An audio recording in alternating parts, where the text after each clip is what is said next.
I'm going to talk to you about some things that I've learned in my journey. Most from experience, some of them I heard in passing. Many of them I'm still practicing, but all of them I do believe are true. Life is not easy. It is not. Don't try to make it that way. Life's not fair. It never was. It isn't now, and it won't ever be. Do not fall into the trap, the entitlement trap, of feeling like you're a victim. You are not. Get over it and get on with it.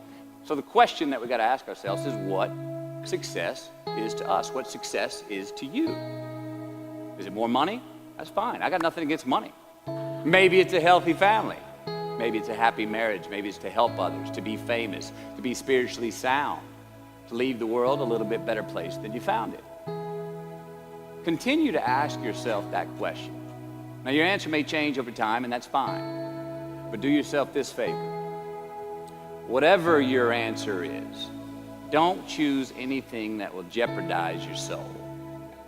Prioritize who you are, who you want to be, and don't spend time with anything that antagonizes your character.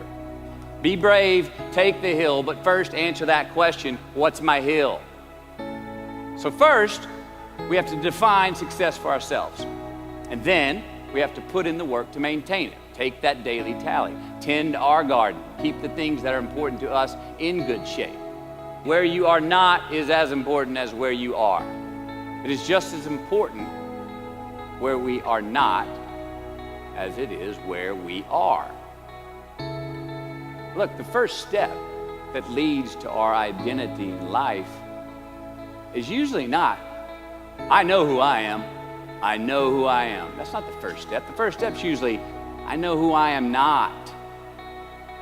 Process of elimination. Defining ourselves by what we are not is the first step that leads us to really knowing who we are. You know that group of friends that you hang out with that they really might not bring out the best in you? You know, they gossip too much, or they're kind of shady. They really aren't going to be there for you in a pinch. Or how about that bar that we keep going to that we always seem to have the worst hangover from? Or that computer screen, right? That computer screen that keeps giving us an excuse not to get out of the house and engage with the world and get some real human interaction. Or how about that food that we keep eating? The stuff that tastes so good going down, it makes us feel like crap the next week. We feel lethargic and we keep putting on weight.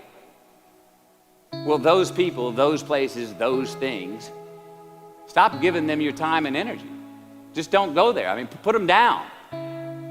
And when you do this, when you do put them down, when you quit going there, and you quit giving them your time, you inadvertently find yourself spending more time and in more places that are healthy for you, that bring you more joy. Why? Because you just eliminated the who's, the where's, the what's, and the when's that were keeping you from your identity. Like, trust me, too many options, I promise you this, too many options will make a tyrant of us all. All right, so get rid of the excess, the wasted time. Decrease your options. And if you do this, you will have accidentally, almost innocently, put in front of you what is important to you by process of elimination. Knowing who we are is hard. It's hard. So give yourself a break. Eliminate who you are not first, and you're going to find yourself where you need to be. Instead of creating outcomes that take from us, let's create more outcomes that pay us back, fill us up, keep your fire lit, turn you on for the most amount of time in your future. We try our best, we don't always do our best. Well, architecture is a verb as well. Yes, it is. And since we are the architects of our own lives, let's study the habits, the practices, the routines that we have that lead to and feed our success, our joy, our honest pain, our laughter, our earned tears. Let's dissect that and give thanks for those things. And when we do that, guess what happens? We get better at them, and we have more to dissect. Be discerning. Choose it because you want it. Do it because you want to. Look, we're going to make mistakes. You got to own them. Then you got to make amends.